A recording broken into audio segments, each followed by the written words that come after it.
खुशामदीद नाजरीन, आप देख रहे हैं HCN हैदराबाद सेंट्रल न्यूज। हर ताज़ा व अहम खबरों के लिए HCN हैदराबाद सेंट्रल न्यूज को यूट्यूब पर जरूर सब्सक्राइब। आज जो मैं प्रेस कॉन्फ्रेंस बुलाया हूँ, इसका मेन एजेंडा है मुस्लिम 4% रिजर्वेशन। थोड़ा मैं इतिहास में जाऊंगा। 2007 में राजशेखर रेड्डी साहब और हमारे एक्स मिनिस्टर शब्बीर अली साहब की जद्दोजहद से 4% मुस्लिम रिजर्वेशन एजुकेशन में और नौकरियों में हमारे को मिला। उसके बाद 2010 में ये रिजर्वेशन का केस सुप्रीम कोर्ट के कॉन्स्टिट्यूशनल बेंच पे चले गए और ये महीने में या नेक्स्ट मंथ के फर्स्ट वीक में ये रिजर्वेशन का केस जो कॉन्स्टिट्यूशनल बेंच पे है ये आने वाला है। और हमारी इत्तला ये है और मेरा फीडबैक ये है कि ये 4% रिजर्वेशन जो मुसलमानों को मिल रहा ये स्ट्राइक ऑफ हो जाने वाला है, नल एंड वॉइड हो जाने वाला है। और आज आपको बुलाने का मतलब ये था कि मैं जो हाल हकीकत आज बयान कर रहा हूं, ये जो गवर्नमेंट है केसीआर की और उनके साथ जो अलायंस में फ्रेंडली पार्टी एमआईएम है, वो लोग ये मामले को सीरियस लेने का है। सुप्रीम कोर्ट में जब तक आप प्रॉपर होमवर्क नहीं करें, प्रॉपर डेटा आप प्रोड्यूस नहीं करें और प्रॉपर स्टैटिस्टिक्स आप प्रोड्यूस नहीं करें, और सुप्रीम कोर्ट में आपको बताना बहुत जरूरी है कि एससी को रिजर्वेशन मिल रहा, पसमानदा है, एसटी को रिजर्वेशन मिल रहा, पसमानदा है, वो पैरामीटर्स में मुसलमान को जो बीसीई में आप रिजर्वेशन दे रहे हैं, मुसलमान भी पसमानदा है। एक उदाहरण के लिए, फॉर एग्जाम्पल, रिजर्वेशन सिर्फ सोशली और एजुकेशनली बैकवर्ड है तो मिलता। ये हमारा कॉन्स्टिट्यूशन बोल रहा है, ये हमारा दस्तूर बोल रहा है। और अब ये 4% को प्रोटेक्ट करने का काम तेलंगाना गवर्नमेंट का है। तेलंगाना गवर्नमेंट की तरफ से जो बीसी कमीशन है वो लेटेस्ट डेटा प्रॉपरली प्रोड्यूस करना। मेरे पास है डेटा, मगर पुराना डेटा है, और वो डेटा में आपको क्या करना है। फॉर एग्जाम्पल, मेरे पास पुराना डेटा है, socio economy and educational condition of Muslims, पुराना है। उसके अंदर उन्हें क्या पूछ रहा, आपको सुप्रीम कोर्ट क्या पूछेगा कि डेमोग्राफिक प्रोफाइल पूछेगा, फिर एजुकेशनल स्टेटस पूछेगा, फिर हेल्थ और लिविंग कंडीशंस पूछेगा, फिर इकोनॉमिक कंडीशंस पूछेगा, फाइनेंशियल इंक्लूजन क्या है इनका, स्टेटस ऑफ वुमेन, औरता खवातीन का स्टेटस क्या है पूछेगा, गवर्नमेंट में कितने लोग एम्प्लॉयड है, प्राइवेट में कितने लोग एम्प्लॉयड है, क्या और दूसरे परेशानियां है, गवर्नमेंट क्या रिकमेंडेशन कर रहा, ये पूरे चीज़ा आपको प्रोड्यूस करना पड़ता। अगर से आप प्रॉपरली प्रोड्यूस करेंगे तो ये 4% बचेगा। फिर से मैं इतिहास में जाना चाहता हूं। हमारे मुख्यमंत्री साहब 12% रिजर्वेशन देते बोले मुसलमानों, और बोले कि हर एक पार्टी मुसलमानों को वोट बैंक की तरह यूज करा, गुलगुला और हलवे की तरह यूज करा। मैं बहुत सीरियस हूं, मैं सोशल जस्टिस करूंगा। एससी, एसटी, बीसी, आपको भी मैं उसी तरीके से देखूंगा और आपकी जो जिंदगी पसमानदा है उसको मैं डेवलप करूंगा। आज जो पार्टी उनके साथ है, एमआईएम पार्टी, हर एक छोटे सर के इशू में ऑल इंडिया में आप नेशनल टेलीविजन पे दिखते, मगर जो मेन मसला है रिजर्वेशन का, आज तक आप मुख्यमंत्री से नहीं पूछे। वक्फ बोर्ड का जुडिशरी पावर है, आज तक आप हर एक छोटे सर के इशू में ऑल इंडिया में आप नेशनल टेलीविजन पे दिखते, मगर जो मेन मसला है रिजर्वेशन का, आज तक आप मुख्यमंत्री से नहीं पूछे। वक्फ बोर्ड का जुडिशरी पावर है, आज तक आप मुख्यमंत्री को नहीं पूछे। डबल बेडरूम का मामला है, मुख्यमंत्री से नहीं पूछे। नौकरियों का मसला है, मुख्यमंत्री से नहीं पूछे। माइनॉरिटी फाइनेंस कॉर्पोरेशन से लोन दिला के मेरे मुसलमान भाई बहन को डेवलप करता हूं बोला, आप वो नहीं पूछते। खवातीन को स्किल डेवलपमेंट कराता हूं बोले, पूछते नहीं आप। ऐसे कई मसले हैं, पर सबसे अहम मसला है रिजर्वेशन का। और अगर से आप लोग सीरियस नहीं लेंगे तो मैं आपको फ्यूचर बता दे रहा हूं, और वो तकलीफ से बता रहा हूं, और मैं नहीं चाहता ये होना। और मैं अल्लाह से दुआ भी करता हूं कि जो भी है 4% हमारा बचे। और टेक्निकल बात बोलता हूं मैं आपको, रिजर्वेशन अगर से 50% से ऊपर हो गया तो फिर आपको रिजर्वेशन नहीं मिल सकता।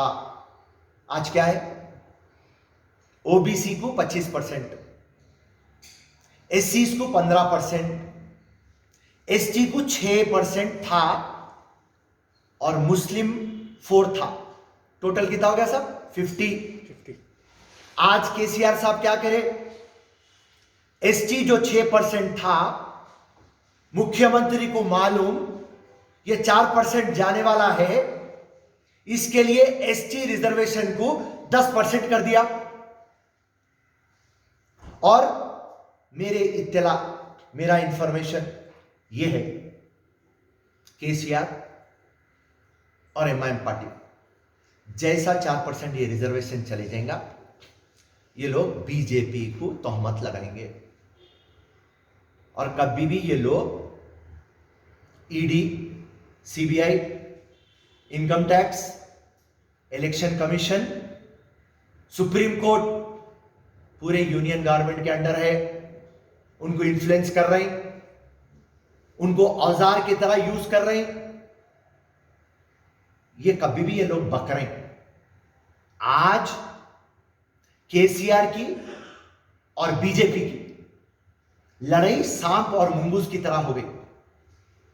और केसीआर की और बीजेपी की लड़ाई सांप और मुंगूस की तरह हो गई। और केसीआर ये 4% के रिजर्वेशन में सीरियस नहीं है। और 4% का रिजर्वेशन जिस दिन भी सुप्रीम कोर्ट में स्ट्राइक ऑफ हो जाएगा, उस दिन तमाम मुसलमानों को फिर से भड़काएंगे, अपनी दुकान चलाने के लिए, अपनी सियासी चूल्हे पे रोटियां पकाने के लिए फिर से एक टाइम मुसलमान को टारगेट बनाएंगे। तो मैं मेरे मुसलमान भाई और बहनों से ये पूछता हूं, आप लोग बहुत मासूम हैं, आप बहकावा में बहुत जल्दी आ जाते हैं। शादी मुबारक के अलावा, पेंशन के अलावा टीआरएस गवर्नमेंट आपको क्या दी? सो ये फ्यूचर जो होने वाला है, मैं आज आपके सामने रख रहा हूं। और मैं ये उम्मीद करता हूं मेरी आवाज हुकूमत सुनेंगी और उसको अमल करेगी। अगर से अमल ना करे तो आवाम के दरबार में छोड़ देता हूं, आवाम की अदालत में छोड़ देता हूं और आवाम को यह बात बोलता हूं, सही टाइम के ऊपर आप भी सही काम कर देंगे। सो रिजर्वेशंस के ताल्लुक से आज मेरा एजेंडा था। गवर्नमेंट का काम है ना प्रोटेक्ट करना। सो हमारे पास जो भी डेटा है वो पुराना डेटा है, कल का डेटा है। अगर से आज का डेटा होना है तो वो सिर्फ बीसी कमीशन लाके रख सकता, वो गवर्नमेंट लाके रख सकती। तो हमारे को ये महसूस हो रहा जो रिजर्वेशन कांग्रेस दी वो रिजर्वेशन खतरे में है। और कांग्रेस पार्टी जब भी पावर में आएंगी रिजर्वेशन तो कंटिन्यू है और रिजर्वेशन किस तरीके से बढ़ाएंगे हम बात बोलते। आपको हम एक बात स्ट्रेट अवे ये बात बोलेंगे कि जब 12% मैं दूंगा मुसलमानों को बोले तो तमाम दानिश्वरों में एक फिरोज खान था जो पलट के बोला कि आप नहीं दे सकते 12%। जब 50% के ऊपर हो गया था, जब कांग्रेस पार्टी 5% दी थी, उसको आगे नहीं बढ़ने दिए तो हम 4 पे चले गए। आप कैसा 12 पे जाते? तो जब केसीआर साहब आवाम के सामने प्रेस के सामने आके ये बात बोले कि अब तेलंगाना नया स्टेट बना और कांग्रेस पार्टी जब भी पावर में आएंगी रिजर्वेशन तो कंटिन्यू है और रिजर्वेशन किस तरीके से बढ़ाएंगे हम बात बोलते। आपको हम एक बात स्ट्रेट अवे ये बात बोलेंगे कि जब 12% मैं दूंगा मुसलमानों को बोले तो तमाम दानिश्वरों में एक फिरोज खान था जो पलट के बोला कि आप नहीं दे सकते 12%। जब 50% के ऊपर हो गया था, जब कांग्रेस पार्टी 5% दी थी, उसको आगे नहीं बढ़ने दिए तो हम 4 पे चले गए। आप कैसा 12 पे जाते? तो जब केसीआर साहब आवाम के सामने प्रेस के सामने आके ये बात बोले कि अब तेलंगाना नया स्टेट बना, ये सबसे यंगेस्ट स्टेट है, ज्योग्राफी जो है, बाउंड्रीज जो है वो पूरे चेंज हो चुके हैं और जो नेसेसिटी है, रिक्वायरमेंट है वो चेंज हो गई और स्टेट को पावर है, स्टेट को स्पेशल पावर है कि ये रिक्वेस्ट डाल सकते और शेड्यूल 9 में इसको एंट्री करवा सकते। जिस तरीके से तमिलनाडु में जयललिता करवाई, इसी तरीके का काम मैं कर दूंगा। तो जब भी हमारे को मालूम था और जब भी हम अपोज करें, मगर उसके बाद में as a young leader positive थे और हम बोले कि चलिए ऐसा हो जाएगा तो हमारे मुसलमान भाई बहन का फायदा हो जाएगा। तो हम उम्मीद भी करें और अल्लाह से दुआ भी करें। मगर आज क्या हो गया, केसीआर साहब जो वादे करे वो सेम नरेंद्र मोदी के वैसे जुमले हैं। तो वो नरेंद्र मोदी एक बड़ा चोर, इन्हों एक छोटे चोर। कविता और अरविंद का जो हिस्सा है, दोनों भी एक रिस्पॉन्सिबल पॉलिटिशियंस है, डिसेंट पॉलिटिशियंस है और सबसे बड़ी बात एजुकेटेड पॉलिटिशियंस है। और कभी भी पॉलिटिक्स में आपका स्टैंडर्ड हाई रहना।